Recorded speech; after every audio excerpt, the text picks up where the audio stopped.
de l'actualité ce 3 juin 2021, le colonel Assimi Goïta, déclaré président de transition malien par la Cour constitutionnelle, devrait être formellement investi dans les prochains jours.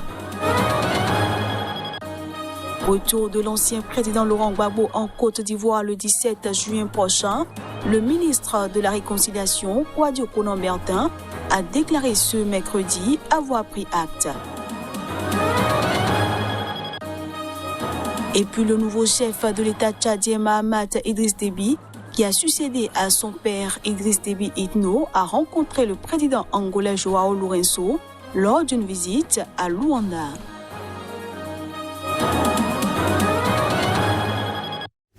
Voilà pour les titres. Bienvenue à tous. L'ancien ministre de l'Intérieur libyen Fathi Bachagha, probable candidat à la présidentielle, a mis en garde le gouvernement de transition à Tripoli de ne pas retarder les élections. L'ancien ministre exprimait sa position dans un entretien accordé à l'agence France Presse à Bruxelles. Fathi Bachagha, 58 ans, faisait partie du gouvernement qui a cédé le pouvoir en mars au cabinet de transition, mais il reste une personnalité influente. Il n'a pas confirmé explicitement son intention de briguer la présidence lors du scrutin programmé pour le 24 décembre, mais a reconnu y penser. Le gouvernement de transition libyen, dirigé par le Premier ministre Abdelhamid Deiba, est engagé dans un processus de paix parrainé par l'ONU et a promis d'organiser des élections. Fathi Bachagha le soupçonne de ne pas vouloir respecter cet engagement. Maintenant, il est clair que le gouvernement actuel préférerait ne pas avoir d'élection. Mais c'est un engagement qui doit être mené à bien. En ce qui concerne les élections parlementaires et présidentielles auront lieu en même temps. Et pour la première fois, le président sera élu au suffrage direct. 10 ans après le renversement de Muammar Kadhafi et alors que les pourparlers de paix sont en cours, les Libyens sont optimistes quant à l'avenir et prêts à construire un État fort, a-t-il assuré. Il rappelle son passé de ministre et propose des réformes dans certains secteurs. Pendant 2 ans, j'ai appartenu à l'appareil d'État. J'ai donc une expérience liée à l'appareil d'État, avant tout dans le domaine de la sécurité. Et j'ai une idée de l'approche à adopter en matière de sécurité, pour la sécurité et ensuite l'économie. Dans les 2 secteurs, des réformes sont nécessaires. L'Allemagne doit accueillir une 2e conférence sur la paix en Libye sous l'égide de l'ONU à Berlin le 23 juin, axée sur la préparation des élections et le retrait des forces étrangères du pays après une décennie de violence. Une trêve officielle est en vigueur depuis octobre, mais l'envoyé des Nations Unies pour la Libye, Jean Kubis, a prévenu que les progrès concernant le retrait des forces étrangères et l'unification des institutions divisées étaient au point mort. Au Mali, le colonel Assimi Goïta devrait être formellement investi dans les prochains jours. C'est ce que l'on a appris ce mercredi de sources proches de la Cour constitutionnelle. Déclaré président de transition malien par la Cour constitutionnelle la semaine passée après 2 coups d'État en 9 mois, le colonel Assimi Goïta devrait être formellement investi dans les prochains jours. L'information a été donnée par des sources proches de la Cour. La cérémonie devrait avoir lieu d'ici à lundi prochain, a dit l'une de ces sources, s'exprimant sous le couvert de l'anonymat compte tenu de la sensibilité de la question. Le doute subsiste sur le fait qu'elle consistera ou non en une prestation de serment. Les sources divergent ce propos. L'une d'elles a fait valoir que le colonel avait déjà prêté serment en tant que vice-président le 25 septembre dernier. La cérémonie devrait faire avancer la nomination d'un Premier ministre réclamée par la communauté internationale qui demande qu'il s'agisse d'un civil. Le préalable nécessaire d'une investiture ou d'une prestation de serment était confidentiellement évoqué de sources proches des militaires comme l'une des raisons pour lesquelles un Premier ministre n'avait pas encore été nommé. Aucun responsable ne s'est exprimé dernièrement en public sur l'avancement de cette nomination pour laquelle le nom d'un vétéran de la politique malienne est cité avec insistance. Le colonel Goïta a fait arrêter le 24 mai dernier le président et le Premier ministre de transition poussés à la démission. La Cour constitutionnelle a entériné ce double coup de force le 28 mai en le déclarant président de transition. La communauté internationale a, pour une large part, pris acte du fait accompli. La communauté des États ouest-africains et l'Union africaine se sont contentés de suspendre le Mali de leurs institutions.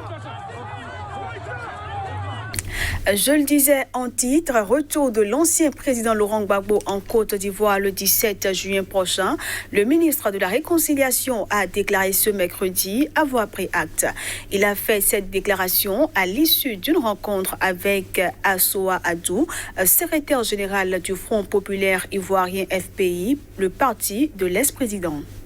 Le ministre ivoirien de la Réconciliation nationale, Kouadio Konan Bertin, a déclaré ce mercredi prendre acte de l'annonce par le parti de l'ex-président Laurent Gbagbo du retour de ce dernier à Abidjan le 17 juin prochain. Les deux partis sont en négociation, en discussion, pour que ce retour soit un retour apaisé. Maintenant, que ce soit le chef de l'État ou le gouvernement, nous savons que soit dans un pays de droit, Gbagbo est un homme libre, acquitté. C'est à lui de décider de quand il vient dans son pays. Nous avons appris qu'il vient le 17, nous prenons acte. Nous devons réussir cet autre exercice-là de pardon, d'élévation de l'esprit de nos âmes pour aller au pardon, pour donner une chance à la réconciliation et préparer l'avenir de la Côte d'Ivoire de façon plus sereine. Voilà notre vision. Mais il est clair que les victimes, je les rassure, je leur ai toujours dit qu'ils ne seront jamais sacrifiés sur l'autel de la réconciliation. Kouadio Konan Bertin a fait cette déclaration à la presse à l'issue d'une rencontre avec Assoa Adou, secrétaire général du Front populaire ivoirien, le parti de l'ex-président. Assoa Adou, qui avait annoncé lundi dernier la date du retour de Laurent Gbagbo le 17 juin, a tenu à rappeler qu'en donnant son feu vert début avril au retour de son rival, le président Alassane Ouattara avait dit qu'il pouvait rentrer quand il le voulait. Mais interrogé par l'agence France Presse ce mercredi matin, le ministre de la Communication et porte-parole du gouvernement, Amadou Koulibaly, avait estimé que cette date du 17 juin n'était pas consensuelle. La date devrait être discutée de façon consensuelle entre le gouvernement et le parti de Laurent Gbagbo. Or, elle ne l'a pas été, a-t-il dit. Il a également ajouté qu'avant de fixer une date convenant aux deux partis, il fallait mettre en œuvre des dispositions notamment concernant la sécurité de Laurent Gbagbo. Les visites officielles se succèdent pour le nouvel homme fort du Tchad, Mahamat Idriss Déby. Après notamment le Niger et le Nigeria il y a quelques jours, le président du Conseil militaire de transition s'est rendu en Angola ce mercredi où il a rencontré le président Joao Lourenço. Le nouveau chef de l'État tchadien, Mahamat Idriss Déby, le président du Conseil militaire de transition, qui a succédé à son père, Idriss Déby Itno, a rencontré le président angolais, Joao Lourenço, lors d'une visite à Luanda. Une visite placée sous le signe de l'amitié et de la continuité. Le renforcement de la coopération bilatérale et le suivi de l'état d'avancement de certains accords et projets est au centre des échanges entre les deux dirigeants. Les deux pays entretiennent en effet d'excellents rapports. Actuellement, c'est l'Angola qui dirige la conférence internationale sur la région des Grands Lacs, une organisation sécuritaire qui regroupe les chefs d'État de la région. Le Tchad n'en fait pas partie, mais le pays est une puissance militaire et a donc été invité en début d'année par l'Angola à un sommet de l'organisation.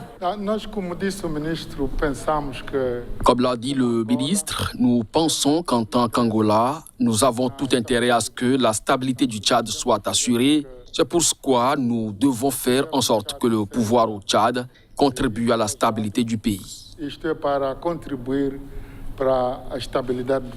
Et pour aider le Tchad à faire face à la fois aux défis liés à la transition et aux défis sécuritaires, pratiquement les organisations régionales, l'Union africaine, sous-régionale comme la CBLT, c'est-à-dire la Commission du bassin de lac Tchad, la communauté économique des États de l'Afrique centrale, se mobilisent chacune à son niveau pour appuyer le Tchad à relever ces défis. Les relations entre les deux pays se sont renforcées dans des domaines tels que le pétrole, l'énergie, les transports, la finance ou encore l'agriculture. Dans le cadre d'un accord de règlement de la dette de 100 millions de dollars entre les deux pays, l'Angola devait obtenir du Tchad 75 000 têtes de bétail sur une période de 5 ans. Allons au Sénégal pour finir cette édition. Le directeur de la prison de Dakar, d'où s'est échappé le week-end dernier un célèbre détenu surnommé l'As des évasions et toujours en cavale, a été relevé de ses fonctions. Plusieurs de ses gardiens ont été arrêtés, a informé l'administration pénitentiaire. Tous les agents de surveillance qui étaient en poste au moment de l'évasion de Bayemodou Fall, surnommé Boy Djiné, ont été arrêtés, a affirmé à l'AFP un responsable de l'administration pénitentiaire, sans préciser leur nombre. Une enquête a été diligentée par la police pour établir les circonstances de l'évasion et sanctionner les auteurs de complicité le cas échéant, a-t-il ajouté. Bayemodou Fall, homme marié d'environ 32 ans, auquel la presse locale attribue une dizaine d'évasions, était détenu dans une zone de haute sécurité de la prison de Grand Yoff, un quartier populaire de Dakar. Il est apparu lundi soir dans un long entretien accordé à une chaîne de télévision privée, dans lequel il explique n'avoir bénéficié de l'aide d'aucun complice. Je me suis lancé dans cette évasion parce que je savais que je pouvais y arriver.